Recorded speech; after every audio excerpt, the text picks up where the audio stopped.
तो दिल्ली धमाके की जो इन्वेस्टिगेशन है उसको 360 डिग्री के एंगल पर घुमा सकती है। ये जानकारी खुलासा ये कि डॉक्टर आतंकियों की टीम 6 साल पहले मर चुके सीरिया वाले बगदादी को जिंदा करने की कोशिश कर रही थी।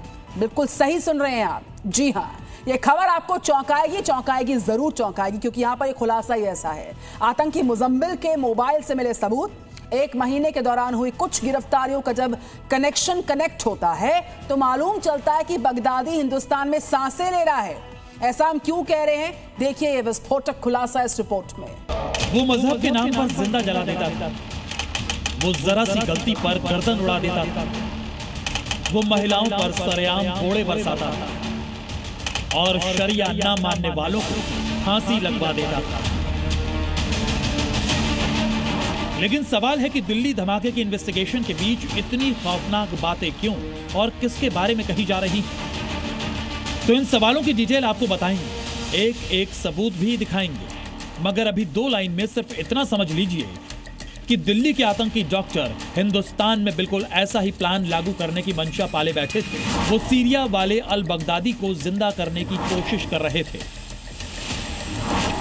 जी हाँ, सीरिया वाला अल बगदादी, जिसने साल 2014 से 2019 तक इराक और सीरिया में कहर बरपा के रखा था, इस्लामिक स्टेट की स्थापना कर जिसने सरकारों तक को यहां पर हिला दिया था। क्या आईएसआईएस का वही बगदादी मॉड्यूल भारत में भी लागू करने की बड़ी साजिश रची जा रही थी या फिर रची जा रही है? यकीनन आतंकियों के मोबाइल फोन से ऐसे डेटा मिले हैं जो कि आपके होश उड़ा देंगे। आईएसआईएस के सीरिया वाले कनेक्शन का भंडाफोड़ कैसे हुआ, ये आपको आगे बताएं। उससे पहले भारत में जिंदा किए जा रहे अलग बगदादी की 5 लेटेस्ट न्यूज आपको बताते हैं। पहली खबर, गुजरात एटीएस ने हैदराबाद से 3 लोगों को गिरफ्तार किया जिनका आईएसआईएस के साथ कनेक्शन बताया जा रहा है। इसमें एक डॉक्टर मोइनुद्दीन सिद्दीकी है जिसकी कार से हथियार बरामद हुए हैं। दूसरी खबर, यूपी के लखीमपुर खीरी से गिरफ्तार सुहेल खान के घर से आईएसआईएस का झंडा मिला है। तीसरी खबर, आईएसआईएस से कनेक्शन रखने वाला तीसरा संदिग्ध सुलेमान शेख है जो हथियारों की डिलीवरी का रूट देखने कश्मीर तक गए। चौथी खबर, छत्तीसगढ़ एटीएस ने रायपुर से 2 नाबालिगों को पकड़ा है।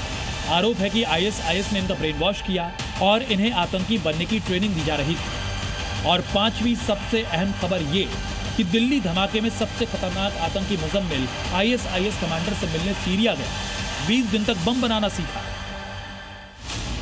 सोचिए, दिल्ली धमाके के जुतार अब तक जैश ए मोहम्मद के साथ जुड़ते दिखाई दे रहे थे, अचानक उनका कनेक्शन आईएसआईएस के साथ जुड़ने लगा है। लेकिन सवाल है कि क्या इससे पाकिस्तान परस्त जैश ए मोहम्मद को क्लीन चिट मिल जाती है? यकीन नहीं, क्योंकि जांच एजेंसियों के हाथ जो जानकारी है उससे पता चला है कि जैश ए मोहम्मद के इशारे पर दिल्ली के गुनहगार डॉक्टर तुर्की गए, जहां पर उनकी मुलाकात आईएसआईएस के एक कमांडर से हुई। 2023 में आईएसआईएस के इस कमांडर ने 20 दिन तक उमर नबी और मुजम्मिल को अपने पास रखा और इस दौरान दोनों को ही अलग अलग ट्रेनिंग दी गई। सवाल यह भी कि आखिर आईएसआईएस का यह आतंकी मॉड्यूल उजागर कैसे हुआ? दरअसल दिल्ली धमाके की जांच कर रही एनआईए ने आतंकियों के फोन से डेटा रिकवर कर लिया है। इसमें अकेले मुजम्मिल के मोबाइल फोन में करीब 200 वीडियो मिले हैं जिसमें जैश ए मोहम्मद के मुखिया मसूद अजहर, असगर, जैश के टॉप कमांडर्स और आईएसआईएस से जुड़े आतंकियों की जहरीली तकरीरों के कई ऑडियो वीडियो शामिल हैं। सूत्रों के मुताबिक 200 वीडियोस में से 80 वीडियो आतंकी ट्रेनिंग के हैं, 42 के करीब वीडियोस में बम बनाने की रिसर्च है, 55 वीडियोस में जैश और आईएसआईएस कमांडर्स की जहरीली तकरीरें हैं, जबकि 23 वीडियो में भारत के धार्मिक स्थलों और भीड़ भाड़ वाले मार्केट्स दिख रहे हैं। और देखिए, आपको याद होगा इससे पहले जब यूपी में झांगुरवाला धर्मांतरण का पूरा मामला सामने आया था, तब भी आईएसआईएस के खुरासन मॉड्यूल का बड़ा खुलासा हुआ था। मगर इस बार सीधे तौर पर आईएसआईएस के कमांडर से ट्रेनिंग लेने की बात सामने आ रही है, और वो भी बम बनाने की ट्रेनिंग। जांच एजेंसियों के लिए सबसे ज्यादा चिंता की बात तो ये है कि मुजम्मिल के मोबाइल से जो वीडियो मिले हैं उनमें ड्रोन और रॉकेट लॉन्चर को ऑपरेट करने के वीडियोस भी शामिल है। मतलब इन खुलासों से एक बात तो साफ है कि दिल्ली को दहलाने की साजिश किसी एक संगठन या किसी एक मुल्क में नहीं रची गई। बेशक बम बनाने का फॉर्मूला मुजम्मिल ने आईएसआईएस से सीखा हो, लेकिन जांच अब इस बात की होनी चाहिए कि आईएसआईएस का ये फॉर्मूला मुजम्मिल ने कितने और लोगों को सिखाया। कहीं ऐसा तो नहीं कि डॉक्टर आतंकियों के गैंग में ऐसे लोग अब भी खुले घूम रहे हैं जो मिनटों में बम बना सकते हैं। दरअसल ये सवाल भी इसलिए उठ रहा है क्योंकि आतंकी मुजम्मिल से पूछताछ में ये जानकारी भी मिली कि सीरियल धमाकों को अंजाम देने के लिए जो अमोनियम नाइट्रेट जमा किया गया था उसे आटा चक्की में पीसकर बारूद की तरह इस्तेमाल किया जाना था। डॉक्टर मुजम्मिल के किराए वाले घर से ऐसी ही आटा चक्की की मशीन मिली है। एनआईए ने बुधवार की देर रात फरीदाबाद के गांव धौज में रह रहे एक टैक्सी ड्राइवर के घर से आटा चक्की को बरामद किया। मुजम्मिल इसी टैक्सी ड्राइवर शब्बीर के घर में किराए पर रहता था, जहां से 9 नवंबर को जम्मू कश्मीर और फरीदाबाद पुलिस ने 360 किलो अमोनियम नाइट्रेट और दूसरा विस्फोटक बरामद किया था। सूत्रों के मुताबिक इन मशीनों से डॉक्टर मुजम्मिल यूरिया पीसा करता था, फिर इलेक्ट्रिक मशीनों से उसको रिफाइन कर इकट्ठा करता था। रिफाइन किए गए मटेरियल में अल फलाह यूनिवर्सिटी से चुराए केमिकल को मिलाकर विस्फोटक तैयार किया जाता था।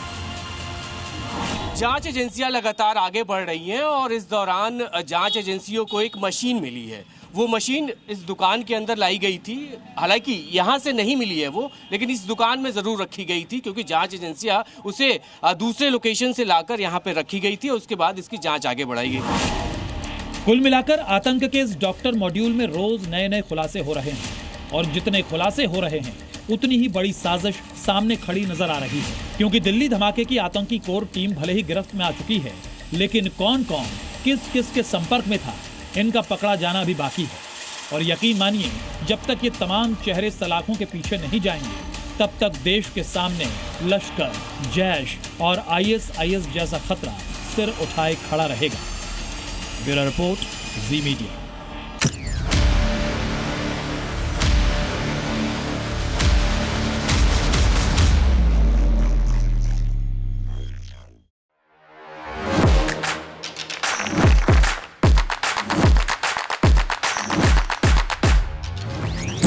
Welcome Dr. Subhash Chandra.